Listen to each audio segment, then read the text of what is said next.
Voyage de retour avec de nombreux changements.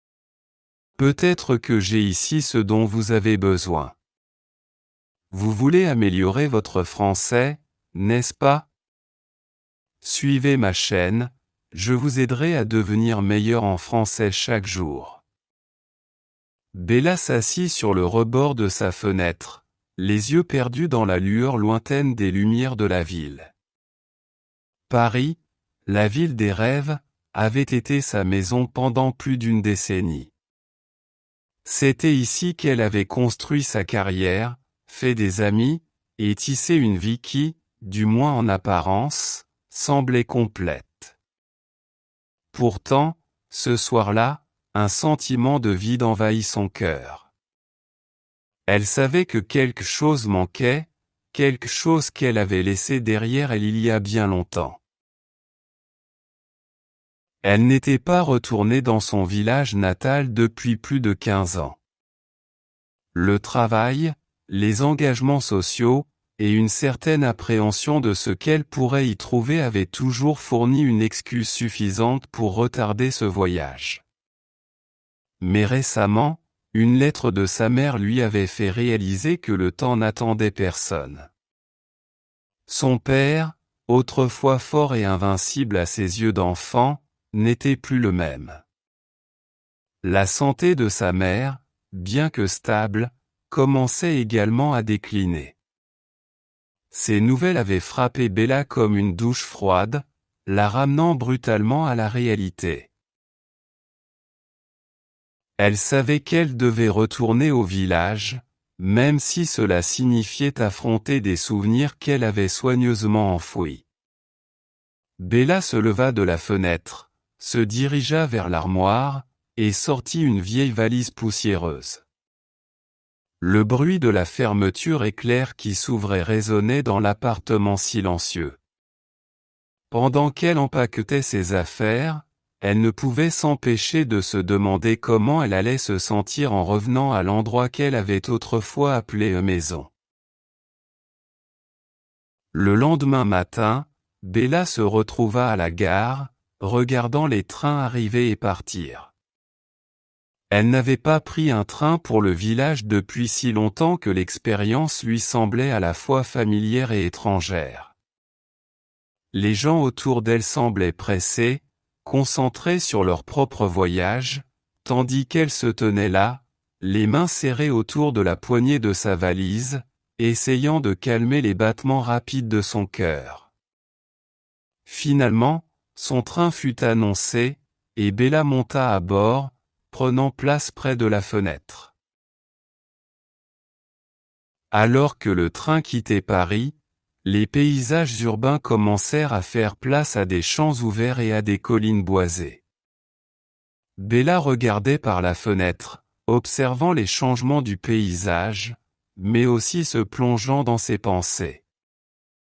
Elle se rappela les après-midi ensoleillés passés à jouer dans les champs, les soirées passées à écouter les histoires de son père, et les matins frais où elle courait à l'école en riant avec ses amis. Ces souvenirs, autrefois éclatants et joyeux, semblaient maintenant lointains et empreints de mélancolie. La transition entre la ville et la campagne fut plus rapide qu'elle ne l'avait anticipé. Le temps semblait s'écouler différemment ici, comme si le village avait échappé à l'emprise du temps moderne. Pourtant, en arrivant à la petite gare du village, Bella ressentit un léger pincement au cœur. Tout semblait si familier, mais en même temps si différent. Elle prit une grande inspiration, rassembla son courage, et descendit du train. Lorsque Bella posa le pied sur le quai de la petite gare, une vague de souvenirs l'envahit. Le bruit des cigales dans l'air chaud de l'été, l'odeur de la terre après une pluie légère, et la silhouette lointaine des collines verdoyantes lui rappelaient son enfance. Elle ferma les yeux un instant, se laissant emporter par ses réminiscences, se revoyant courir à travers les champs avec ses amis, pieds nus et insouciants. Elle se souvenait de la vieille école au toit rouge, où elle avait passé ses premières années d'apprentissage. C'était un bâtiment modeste, mais rempli de rires d'enfants et de l'odeur de craie fraîchement écrasée. Madame Dupont, sa première institutrice, avait une patience infinie et un sourire réconfortant. Elle enseignait avec passion, transmettant non seulement des connaissances académiques, mais aussi des valeurs de respect et d'humanité. Bella se rappelait comment elle aimait écouter les histoires que Madame Dupont racontait à la fin de chaque journée, des contes pleins de morale et de sagesse. Son esprit vagabonda jusqu'à la ferme de ses grands-parents, où elle passait chaque été. L'odeur du foin fraîchement coupé, le bruit des poules picorant dans la cour, et le ronronnement rassurant du tracteur de son grand-père faisaient partie de ses souvenirs les plus chers. Elle se souvenait des soirées passées à la table de la cuisine, entourée de sa famille, partageant des repas simples mais délicieux préparés par sa grand-mère. C'était une époque où tout semblait plus simple, plus pur. Mais au-delà des souvenirs heureux, il y avait aussi des souvenirs plus difficiles. Bella se rappela les disputes entre ses parents, les cris étouffés qu'elle entendait parfois à travers les murs de sa chambre. Elle se souvint du jour où son père avait décidé de partir travailler à l'étranger, une décision qui avait marqué le début de la fin pour leur famille. Bella, encore jeune à l'époque, n'avait pas compris pourquoi son père devait partir, et pourquoi les choses ne pouvaient pas rester comme elles étaient. Avec le temps, la douleur s'était estompée, mais les cicatrices restaient. C'est peut-être pour cela qu'elle avait tant hésité à revenir, craignant que les souvenirs douloureux ne ressurgissent et ne ravivent des blessures qu'elle avait passé tant d'années à essayer de guérir. Bella ouvrit les yeux, ramenée à la réalité par le bruit d'une voiture qui approchait. C'était un taxi venu la chercher pour la conduire à la maison familiale. Le trajet à travers le village fut à la fois nostalgique et étrange. Les rues qu'elle connaissait autrefois par cœur avaient changé. Certaines maisons avaient été rénovées, d'autres avaient été abandonnées, et de nouveaux bâtiments avaient fait leur apparition. Les visages familiers avaient vieilli, et de nouveaux visages étaient apparus. Le temps avait laissé son empreinte sur le village, tout comme il l'avait fait sur elle. En arrivant devant la maison familiale, Bella sentit son cœur se serrer. La vieille maison en pierre était toujours là, mais elle semblait plus petite, plus fragile qu'elle ne se souvenait. Le jardin, autrefois soigné avec amour par sa mère, était maintenant envahi par les mauvaises herbes. Le portail en bois, autrefois brillant de vernis neuf, était désormais usé et craquant. Bella descendit du taxi, prenant un moment pour contempler la maison avant de s'avancer vers la porte. Chaque pas qu'elle faisait semblait lourd, comme si le poids de ses souvenirs l'empêchait d'avancer. Elle posa la main sur la poignée de la porte, hésitant une seconde avant de l'ouvrir. La porte grinça légèrement, un son familier qui la fit sourire malgré elle. C'était comme si la maison elle-même lui souhaitait la bienvenue, malgré les années d'absence. En entrant, Bella fut accueillie par l'odeur familière du bois et de la lavande, une combinaison qui l'avait toujours réconfortée. Rien n'avait vraiment changé à l'intérieur, du moins à première vue. Les meubles étaient toujours à leur place, les photos de famille étaient encore accrochées au mur, et le vieux tapis persan qui couvrait le sol du salon était toujours là, usé mais toujours chaleureux. Mais en regardant de plus près, Bella remarqua les signes de l'usure du temps. La peinture des murs s'était écaillée, et les rideaux, autrefois vifs et colorés, étaient maintenant délavés et ternes.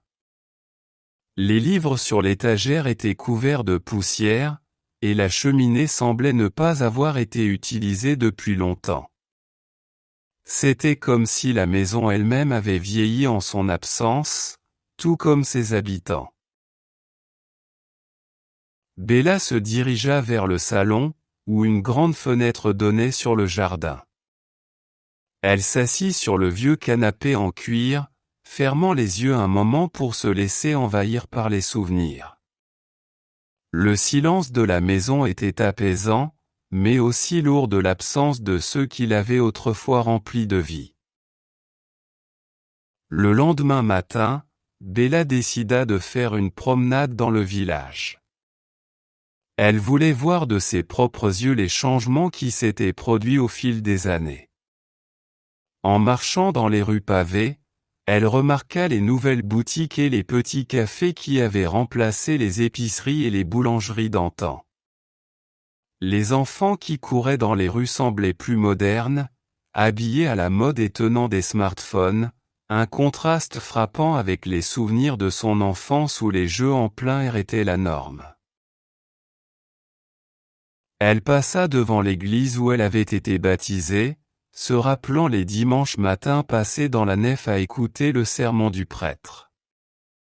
L'église elle-même semblait intacte, bien que les vitraux aient été restaurés, leur éclat retrouvant une nouvelle vie sous la lumière du soleil. Cependant, le cimetière attenant lui rappela douloureusement les pertes qu'elle avait subies. Plusieurs tombes nouvelles, marquées par des noms familiers, indiquaient le passage du temps et la réalité de la mort. Bella continua sa promenade, atteignant finalement la place du village. C'était autrefois le cœur battant de la communauté, un lieu où les gens se réunissaient pour discuter, échanger des nouvelles et participer aux festivités locales. Aujourd'hui, la place avait été réaménagée, avec de nouveaux bancs, une fontaine moderne, et des arbres soigneusement taillés. Les anciens, qui autrefois s'y rassemblaient pour discuter des affaires du village, avaient été remplacés par des jeunes couples sirotant des cafés et des touristes prenant des photos. Bien que la modernisation ait apporté un certain dynamisme au village, Bella ne put s'empêcher de ressentir une certaine nostalgie pour l'ancien temps. La simplicité et la chaleur humaine qui caractérisaient autrefois la place semblaient avoir été remplacées par une certaine froideur, un détachement propre à la vie contemporaine. En continuant son chemin, elle rencontra quelques visages familiers, des gens qu'elle connaissait autrefois, mais qui avaient depuis vieilli. Certains la reconnurent immédiatement, lui offrant un sourire chaleureux et quelques mots de bienvenue, tandis que d'autres la regardèrent avec une certaine réserve, comme si son absence prolongée l'avait transformée en une étrangère. Bella s'arrêta devant la maison de son amie d'enfance, Sophie. Elles avaient été inséparables, partageant leurs secrets, leurs rêves et leurs peurs. Mais comme tant d'autres, leur amitié s'était estompée avec le temps et la distance. Bella hésita un moment, se demandant si elle devait frapper à la porte, mais finalement, elle décida de continuer son chemin. Peut-être que certains souvenirs étaient mieux laissés dans le passé. En revenant vers la maison familiale, Bella croisa le chemin de Monsieur Leclerc, le boulanger du village. Il était maintenant à la retraite, ayant transmis son commerce à son fils, mais il continuait à se promener dans le village chaque matin, saluant les passants avec son sourire jovial. Bella se souvint des matinées où elle allait chercher le pain frais avec sa mère, et du plaisir simple qu'était de croquer dans une baguette encore chaude. Monsieur Leclerc la reconnut immédiatement. Ah, Bella. Ça fait un bail, ma petite. Comment vas-tu? S'exclama-t-il avec une chaleur sincère. Ils échangèrent quelques mots, rappelant les vieux souvenirs. Il lui parla des changements dans le village, des gens qui étaient partis, et de ceux qui étaient restés.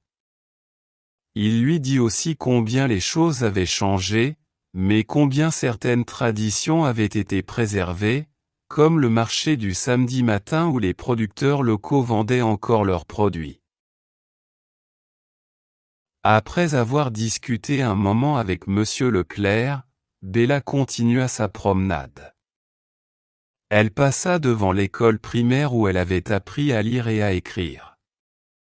L'école avait été rénovée, avec des équipements modernes et une cour de récréation flambant neuve. Mais en regardant à travers la grille, Bella revit mentalement ses journées passées dans cette cour, à jouer à la marelle et à courir après ses amis. Elle se retrouva ensuite devant la maison de Madame Dupont, son ancienne institutrice. Elle se demanda si elle était encore en vie, et ce qu'elle pourrait bien penser du monde moderne dans lequel elle vivait maintenant. Bella se souvint de la bienveillance et de la patience de cette femme qui avait tant influencé ses premières années.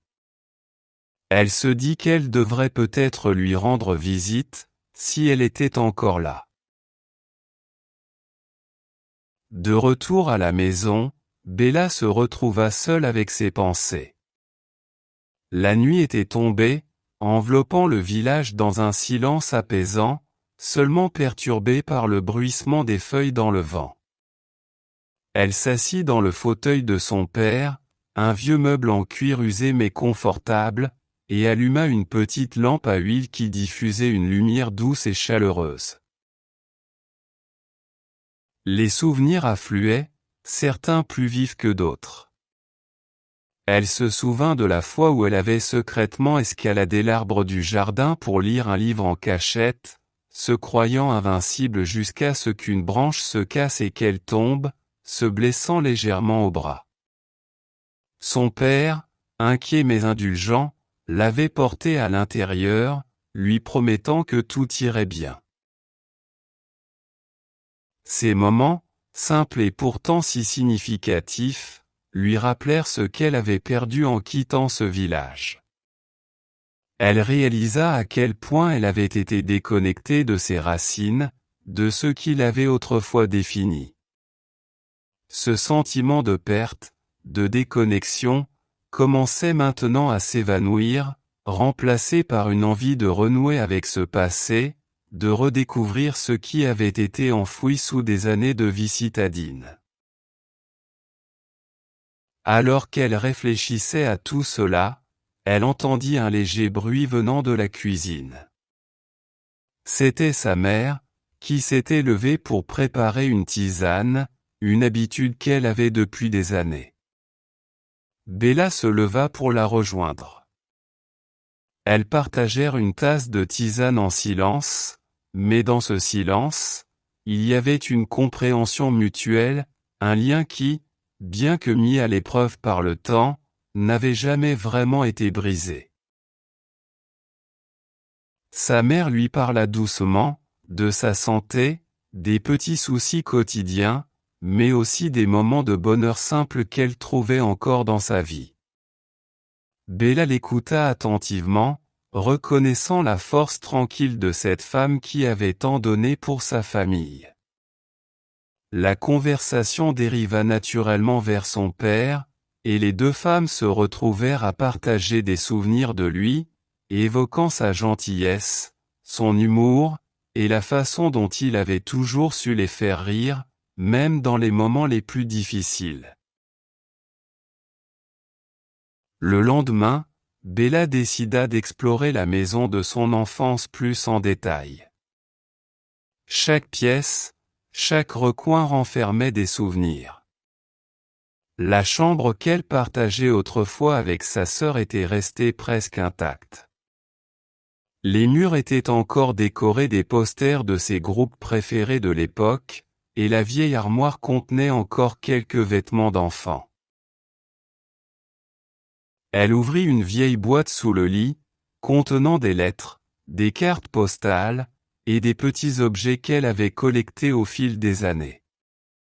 Chaque article lui rappela un moment particulier de sa jeunesse. En fouillant, elle trouva un journal qu'elle tenait pendant son adolescence. Lire ces pages remplies de rêves, d'espoir, et de crainte la fit sourire, mais aussi réfléchir sur le chemin qu'elle avait parcouru depuis. La cuisine, avec son sol en carrelage et son ancienne cuisinière à bois, évoquait des souvenirs de repas familiaux partagés autour de la table. Elle se souvenait des après-midi passés à aider sa mère à préparer des confitures, des moments d'apprentissage mais aussi de complicité. En montant au grenier, Bella découvrit une malle poussiéreuse qu'elle n'avait pas ouverte depuis des années. À l'intérieur, elle trouva des photos anciennes de ses parents, de sa sœur, et d'elle-même, souriant et insouciant. Le grenier, bien qu'en désordre, contenait aussi des trésors oubliés, de vieux jouets, des albums de famille, et des vêtements démodés qui racontaient l'histoire de plusieurs générations.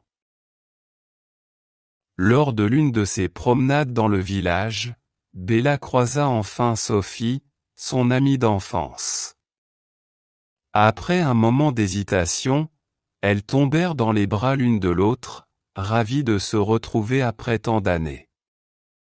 Sophie avait maintenant sa propre famille, une petite fille et un mari qui travaillaient dans une ferme voisine. Elles décidèrent de passer l'après-midi ensemble, à rattraper le temps perdu. Elles parlèrent de leur enfance, des bons souvenirs, mais aussi des moments plus difficiles. Sophie confia à Bella combien elle lui avait manqué, combien elle avait souvent pensé à elle et regretté qu'elle se soit éloignée. Bella, touchée par ses confidences, réalisa qu'elle avait laissé derrière elle non seulement un lieu, mais aussi des personnes qui avaient compté pour elle. Elle se promit de ne plus laisser le temps et la distance l'éloigner de ceux qu'elle aimait. Un matin, Bella décida de s'aventurer dans les bois derrière la maison, un endroit où elle passait beaucoup de temps quand elle était enfant. Les arbres étaient plus grands maintenant, et le sentier qu'elle connaissait autrefois était envahi par la végétation. Elle se fraya un chemin à travers les buissons, redécouvrant les petits trésors de la forêt, un ruisseau qui murmurait doucement, un vieux chêne qu'elle aimait grimper, et une clairière où elle s'allongeait pour regarder les nuages. Cette promenade dans la nature lui apporta un sentiment de paix qu'elle n'avait pas ressenti depuis longtemps.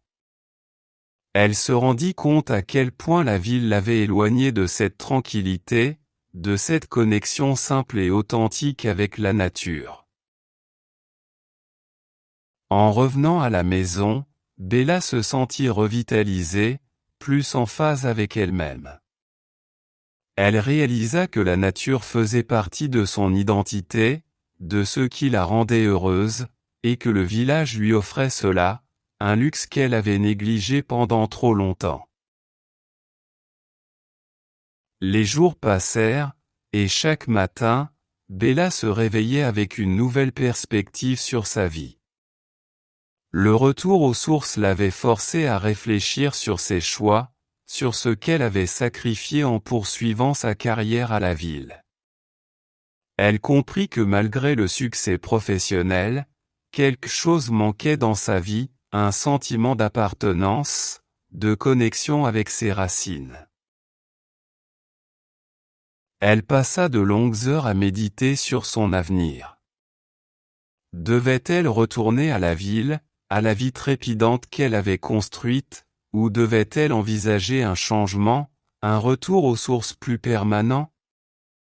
Les conversations avec sa mère et Sophie l'avaient aidé à voir les choses sous un autre angle, à comprendre que le bonheur ne réside pas toujours dans l'accomplissement professionnel, mais souvent dans les relations et les lieux qui nous définissent. Un jour, alors qu'elle rangeait des papiers anciens, Bella tomba sur une lettre de son père, écrite quelques semaines avant sa mort. Dans cette lettre, il lui parlait de ses regrets, de son amour pour sa famille, et de son désir de voir ses filles trouver leur propre chemin, mais sans jamais oublier leurs racines. La lettre émut profondément Bella. Elle comprit que son père, malgré les choix difficiles qu'il avait faits, avait toujours voulu le meilleur pour elle. Elle se sentit soudainement plus proche de lui, malgré son absence, et ce sentiment lui apporta un réconfort inattendu. Bella décida de garder la lettre précieusement, comme un rappel de l'importance de la famille, de l'amour et des racines. Elle se sentit prête à faire face à ses propres choix avec une nouvelle sagesse. Le moment vint pour Bella de prendre une décision.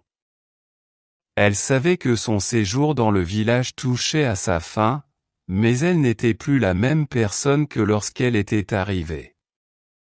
Le village, ses souvenirs, et les gens qu'elle avait retrouvés lui avaient redonné une perspective qu'elle croyait perdue. Elle fit ses adieux à sa mère, promettant de revenir plus souvent.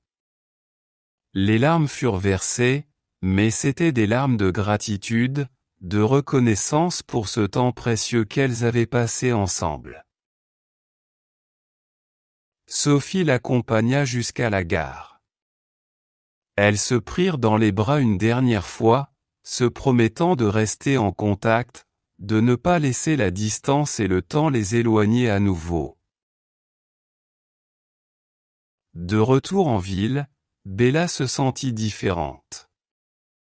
Elle avait redécouvert des parties d'elle-même qu'elle avait enfouies sous les pressions de la vie moderne. Elle reprit son travail, mais avec un nouvel équilibre, une nouvelle appréciation pour les choses simples de la vie. Elle commença à intégrer des éléments de son village dans sa vie urbaine, elle prit l'habitude de se lever tôt pour marcher dans les parcs, de cuisiner les recettes de sa mère, et de garder des week-ends pour rendre visite à sa famille. Elle comprit que la clé du bonheur réside dans l'équilibre entre le travail et la vie personnelle, entre les ambitions et les racines. Les mois passèrent, et Bella retourna régulièrement au village. Chaque visite lui rappelait pourquoi elle aimait tant cet endroit. Elle fit même l'acquisition d'une petite maison près de celle de sa mère, où elle venait se ressourcer chaque fois que la ville devenait trop oppressante. Son lien avec le village, avec sa famille, et avec ses souvenirs d'enfance, devint un pilier dans sa vie. Bella trouva finalement la paix intérieure qu'elle cherchait depuis si longtemps. Elle avait appris que le passé et le présent peuvent coexister harmonieusement, que l'on peut avancer tout en gardant un pied dans ses racines. Le voyage de Bella vers sa maison d'enfance n'était pas seulement un retour physique, mais aussi un voyage intérieur.